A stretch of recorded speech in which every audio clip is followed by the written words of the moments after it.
You're tuned in to Real Talk with Tamara, where conversations are real, voices are heard, and the real starts here.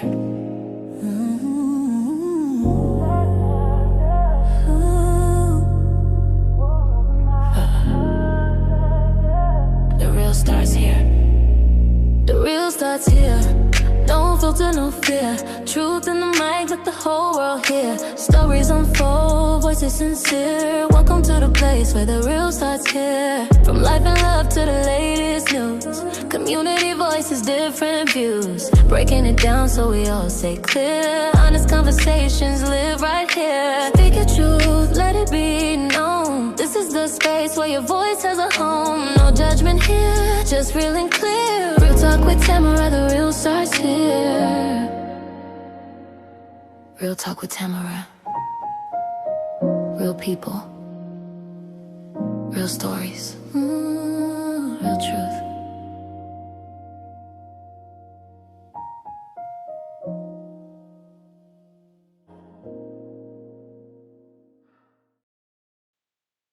Good morning, you guys, and welcome to Real Talk with Tamara. As you guys come into the room, please do hit the like button. Also, if you have not subscribed to the channel, please do subscribe to the channel. I hope that you guys are doing okay. I know that I am. I always express the importance of hitting the like button because the like button helps to keep the video in the algorithm. So make sure you guys please like, share, subscribe, comment, and all of those great things, okay? You guys, I wanted to talk about the Lil Durk's case, okay? Now, Lil Durk has a federal case, so it is not being aired. You know, federal cases, they do not televise or allow cameras or recorders or anything into the room, okay? But they do allow reporters to come in and take notes. And I have to say, there are a couple reporters that I've been watching from the very start that seems to be very credible. Trap Lil Ross is there. Okay, he takes very good notes at the trial. Okay, and he's been keeping us updated on what is actually going on in the courtroom now. He's been attacked a few times by the Durk people. Okay, I wanted to say the Durkettes. Um, but that's outside of the courtroom, of course. But he's been holding his ground, right? He's been taking notes. He's in there, he's reporting what he hears and sees. So he's kind of been holding his ground. And also another person that I've been watching is Trenches News. Trenches News, because I've been watching them even before people knew that Jam, OTF Jam, and all of them would turn on Durk. Trenches News had gotten the tea from out of the street. He knew already. So, and it happened. Okay. And it happened. I've kind of been watching DJ Academics, for the last couple of days also. He's had Vonnie's father, I believe, on his show. So it's been very, very interesting, and it seems to me that the federal prosecutors, was waiting. Okay. They knew, um, that Brian Steele and them were coming. Okay, they've watched them. One of the things that most people do is they study their opponents. Okay, we know that the Young Thug case was very public, all of the shenanigans that went on in that case, and I'm sure the federal prosecutors had the opportunity to sit down and take notes and study their opponent. They knew the shenanigans that go on. And hey, there's no fairness in war, right? My dad used to always say that. You can't hit me and tell me how hard to hit you back or to come back at you. There's no fairness. They want to win for their clients. Their reputation is on the line. That's how he get millions of dollars. He got Thugger off when we know Thugger did all those things, okay, and should have his dress wearing ass in jail, okay. And Durk did this too, okay. I do believe that Durk is involved. I know a lot of people like Durk and his music, and they really don't want to acknowledge all of the evilness that Durk was doing in the street. He was definitely funding these hits, right? So I don't know how Durk is going to be able to outrun being called a snitch, okay? Because it seems to me that Durk's attorney is putting everything on Bunny. And so because people love Durk, they want to say, well, Durk is not doing it, his attorney is doing it. Okay, well, where his attorney get that from? They speak for Durk. They speak through Durk. Okay, they speak for him and through him, right? And um so yeah, I mean the exact same way, same thing that happened in the Young Dolph case when you heard Manny Aurora, another attorney from out of Atlanta that came to Memphis, and the Young Dolph case, which was a big case for Hernandez Govan, when he stood in the courtroom and said, well, Mr. Juke didn't have the money to pay for a hit. Okay, but Mr. Juke has a brother, Yo Gotti, a famous rapper. He's wealthy. Now he would have the money to pay for a hit. Manny Aurora is an attorney. He has to be very meticulous about what he says. Okay, and he didn't say allegedly, he said it matter of factly. Manny Aurora does not know anything about Yo Gotti. So where do you all think he get that from? He got that from his client, right? So the exact same thing with Durk, right? They want their clients to get off, and there is no fairness when it comes to that. They'll put the truth out, whether it's the half truth or whatever. Of course, we know that Bunny participated in this. He was closest to Durk. And according to Trench's News, they've decided to put everything on Bunny because they feel like Bunny is the goofy. Bunny doesn't want to. They just gonna put everything on him. He was the closest to Von, but it's weird that Dirk's attorneys would focus on Bunny when you got Jam that came into the courtroom on yesterday, and totally he's a hardcore, they say, hit to the man. Okay. And he comes into the courtroom and points all the fingers at Durk. Now, the thing about Bunny is Bunny does not it doesn't have the money, and I'm sure that the feds have been able to seize his accounts and stuff. He didn't have the money to have that money circulating as far as hits. Durk was who everybody gathered around because he had the money, okay? And so Bunny, who they say is a hardcore hit man, got up on the stand and told it all. Now, what made Bunny tell on Durk? I don't know. It's a couple things going on, not Bunny, but Jam. It's a few things that's going on with Jam that I've been looking into that I'm gonna do another video on. But it's interesting. I don't know how they're gonna come back from that. Now, Trap Lord Ross says that when Jam was on the stand testifying against Durk on yesterday, Durk was looking at Jam and he seemed to be looking at him with a lot of disappointment and sadness. But I mean, he says that it didn't seem to bother Jam at all. Okay, so something has gone on. Jam never liked Durk. Okay, that's how it would seem to me that he never liked him. Okay, and here's the thing, these Durk had made it out. He was not unalive. All these people around him that he loved had gotten taken by the streets. He was able to become a multi millionaire, and he kept himself in the alley. Okay, he kept himself in the alley, and for some reason he wanted to bring the trash with him out of the alley. Okay, and that's what he did, because if you hang around garbage, you're gonna smell like it. Okay, and so for some reason he wanted the stink of garbage, and this is what happens when you do that. He has an evilness on him. He has taken a lot of lives through his money. Okay, and I believe that he should be found guilty. Okay. Now, I wanted to just go over a little bit as it relates to the trial, okay, the breakdown of what has happened so far. Okay, the federal prosecutors say that Dirk Banks, aka Lil Durk, orchestrated a 2022 unaliving for hire plot to take out Quando Rondo, Taquan Bowman, as revenge for the 2020 unaliving of King Von. The alleged shooter attacked Quando Rondo at a Los Angeles gas station on August 19, 2022. Quando survived, but his cousin, Lil Pab, was unalive. Durk has pleaded not guilty to that. The prosecutors Basic theory is King Von's unaliving. Durk wanted revenge. Durk allegedly financed it and organized a hit on Quando. The shooters went to California. Quando survived, but Lil Pab was unalived. Okay.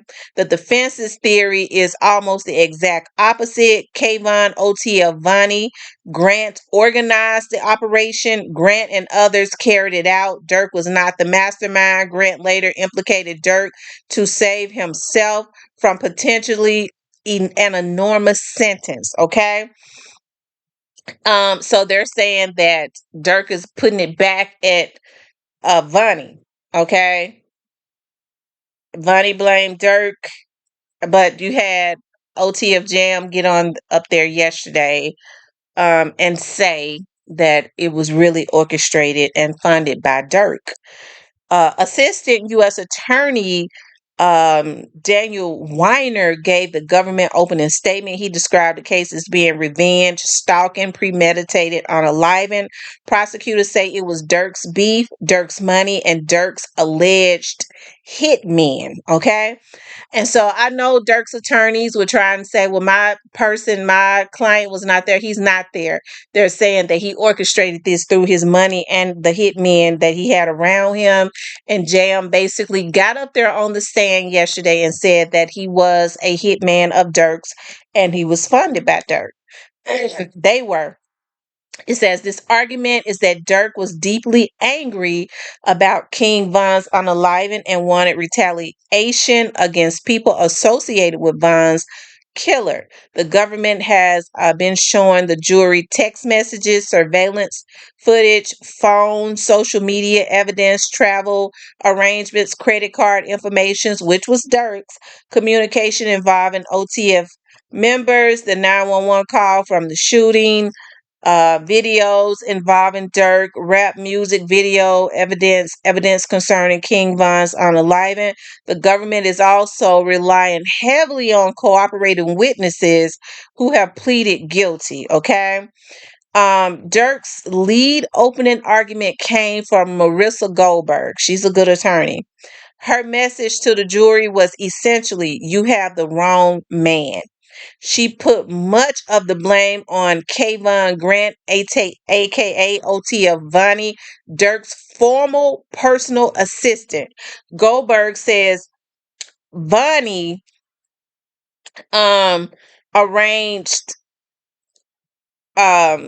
travel, booked hotels, obtained vehicles, bought ski masks, and helped coordinate the people involved. Okay. And they said that I was kind of taken aback because I was reading that that King Von's father and Vonnie Kayvon's father were best friends. And you think about King Von's name was Davon and Vonnie's name is Kayvon. Isn't that something? It says, and most importantly, the defense argued that Grant had a powerful reason to blame Durk after he was arrested. Goldberg portrayed Durk as the big fish. Grant could hand prosecutors in exchange for better treatment.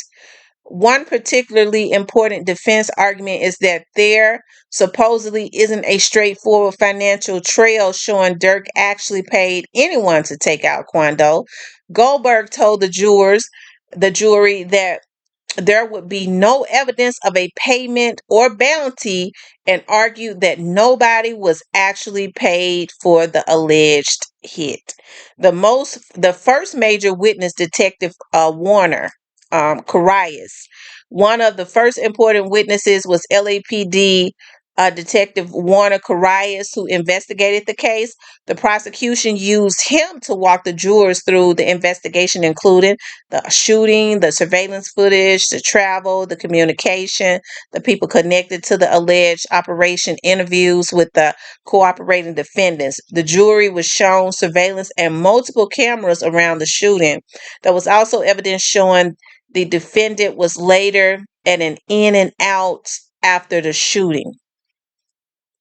Brian Steele attacked the detective hard on the cross-examination. He says this is one of the more interesting developments so far. Still question Carias about how often how often police interviewed the cooperating witnesses and how many of those interviews were actually recorded. According to reporting from the proceedings, um, OTF Jam Casey Hester was interviewed 30 times, but recorded only 3. Keith Jones Flacca was interviewed 15 times, recorded 1, and Bunny was interviewed 10 times and recorded 0. They didn't record him at all. That became a major point for the defense. Steele is essentially asking the jury, how do we know these witnesses didn't change or embellish their stories during all these unrecorded conversations with the investigators? That doesn't automatically prove the witnesses are lying, but it gives the defense something very important to argue about credibility and reliability. I don't understand why. Because see, the Brian Steeles and the Manny Auroras, when they know that their clients are guilty, okay, and they have built a strong case against them, they come in really to attack, to look for any flaws, okay, so that they can poke holes in the truth.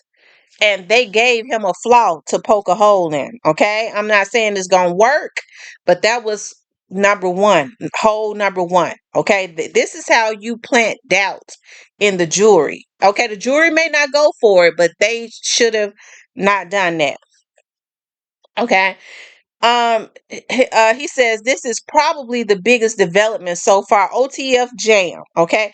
Casey OTF Jam Hester took the witness stand on yesterday, August the 26th, and according to current reporting, he directly implicated Durk. Hester testified that Durk, DeAndre, Dee Dee Wilson, and David Brown Eyes Lindsay were involved in the event surrounding the shooting that took out Lil Pab. Jam testified that Durk was angry about King Von's death. He described Durk as being bothered by people trolling him on Von's death. Because, see, I'm going to tell you something. I don't think Durk gave a damn about Lil Von like that. I think he cared about the look of him not doing anything. That's it. He's sitting in court right now because of stupidity.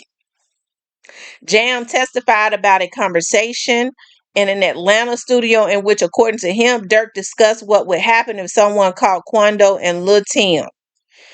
This is significant because prosecutors are trying to establish that the alleged Los Angeles shooting was not random, it was retaliation.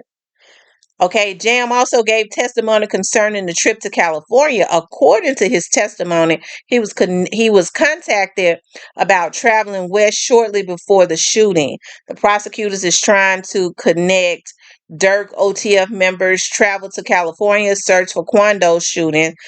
There is also evidence about flights, hotels, rental vehicles, and credit cards that prosecutors say ties the various people together.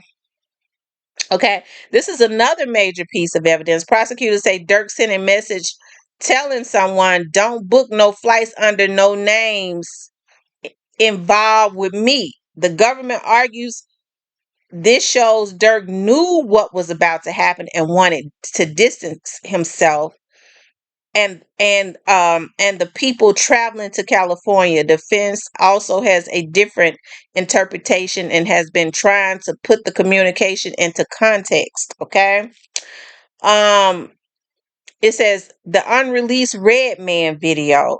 It says this has also become a major courtroom issue. Prosecutors showed the jury an unreleased music video involving Durk. In the video, Durk appears to pop a person shoot a person resembling Lil Tim. Okay, the man associated with King Von's unalive, and the government wants the jury to see the video as evidence of Durk's revenge motive. How stupid could Durk and them be? But the defense attorney, Brian Steele, strongly objected to that interpretation. Steele described it as essentially artistic expression, arguing that Durk was a grievant artist creating imagery, not documenting an actual unaliving plan. Steele also emphasized that the video was professionally produced and never released publicly. The distinction is important. The prosecutor says, look at what Durk was expressing. This demonstrates motive. The defense says it's a music video. Don't turn artistic expression into proof of a real world conspiracy, okay? Brian Steele has already gone after one of the government's biggest weaknesses, the credibility of its cooperating witnesses, okay? His questioning of Detective Carias focused heavily on the fact that the witnesses had numerous conversations with the police that weren't recorded. Okay, I told y'all that would be a problem. That's potentially important because all three major cooperating witnesses have pleaded guilty and have something to gain from cooperating. Okay, Steele can argue they're not neutral eyewitnesses. They're people facing serious criminal exposure who have every incentive to give prosecutors information to help them. The prosecution, of course, will argue that their testimony is corroborated by independent evidence, text, surveillance, travel records, phone records, video, etc. Okay. The government has identified three particularly important cooperating witnesses. Okay. This may be the most important witness for the defense, which is Vonnie, to attack. He was a former personal assistant of Durk. The defense says Vonnie was actually the mastermind and organized much of the operation. Grant has pleaded not guilty and is expected to testify for the government. Casey OTF Jam, he has now testified, and his testimony has directly implicated Durk. He described alleged conversations involving Durk and the plan to get Quando. This is currently one of the government's most significant pieces of firsthand testimony. And Keith Flocka Jones, he has also pleaded guilty and is expected to testify for the government. His testimony has not yet been presented, okay, based on the latest reporting, okay? Durk isn't the only person on trial. DeAndre Dede Wilson and David Brown Eyes Lindsay are also being tried. Other alleged participants took plea agreements and are cooperating. So other people other than Jam, there are other people, okay? Other than Jam and Bunny and Flocka, they're cooperating with the prosecutors against Durk. That means the jury would have to decide not only whether a murder for hire conspiracy existed, but whether the government has proven Durk personally participated in it beyond a reasonable doubt. Okay? Now, prosecutor side, motive. King Von was taken out. Durk wanted revenge. Connection, text. This is what the prosecutors have to connect Durk to this. Text messages, the travel, the money, the communication, the surveillance allegedly connect Durk to the people who went after Quando. Cooperating witnesses, people who are allegedly inside Durk's circle, are now telling the jury that Durk was involved. The defense side is that Vonnie was the organizer and the mastermind, okay? So that means Durk is telling on Vonnie. So, I mean, he's being a snitch too, I guess. Witness credibility still is highlighting the enormous number of unrecorded police interviews. I mean, that really means nothing if that's all they got. If that's all they got, I guess the jury would have to believe that the police was up to some nefarious stuff. Okay. No direct payment. The defense says prosecutors cannot show the jury a straightforward payment bounty from Durk to the alleged shooters. The defense says prosecutors are taking text, songs, videos, and emotional statements out of context, and still is particularly pushing back against the government use of Durk's music and the unreleased Redman video. Okay, he's already asked for a mistrial, as he did constantly. That's one of his strategies. I want a mistrial. I want a mistrial for everything. Every 15 minutes, he wanted a damn mistrial, and it was overruled. Okay, he ain't giving him no mistrial. The judge said no every time. Okay. But I know why he does that, so that he could immediately try and get a new trial or file an appeal based on he asks for a mistrial based on this, and this, and this, and that was not done right. So, like I said, he thinks he's smart, but that's why I say the judge and the federal prosecutors were ready for him. Jam's testimony is potentially damaging to Durk because he is presenting himself as someone who was around OTF circle, and says he heard Durk discuss the alleged retaliation, but the defense has an opportunity to attack Jam's credibility, particularly because he pleaded guilty and because investigators interviewed him many times.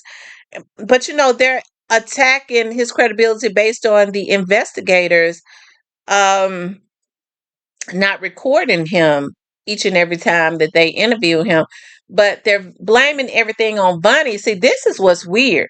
They're blaming Dirk's team has decided to blame everything on Bunny. You don't hear them. I ain't heard nothing about them attacking Jam. Okay, they're not attacking Jam. They're blaming everything on Bunny, but Jam is blaming everything on Dirk. Okay. Because the defense has already essentially told the jury Grant did it, Grant organized it, Grant got caught, and then Grant gave prosecutors the big fish, Lil Durk, to save himself. If Grant, and that's Bunny, if Bunny gets on the stand and gives a detailed account that is corroborated by text, surveillance, financial records, and other witnesses, that could strengthen the prosecution enormously. But if Grant's story conflicts with Jam's, Flocka, the text, or the physical evidence, Brian Steele will have a lot to work on. Okay. So the trial is still going on. Okay. Durk pleaded guilty and all of that. And hey, according to my guy Trap Lore Ross, Dirk, looks a little stressed at times, and like I said, he said he looked very sad and disappointed when Jam got up there, because Jam was his number one hitter. Everybody talked about how Jam took care of business. He was almost like a King Bun in the streets, right? And what made him change on Dirk? I was listening to Trench's News, when Trench's News, or another guy, it might have been another guy, said that he was in jail with Jam when the FBI came up in there. They had their jackets and stuff on, and they walked out with Jam. And somebody who was I can't believe the folks that clean, a trustee came back and said Jam on their police stuff.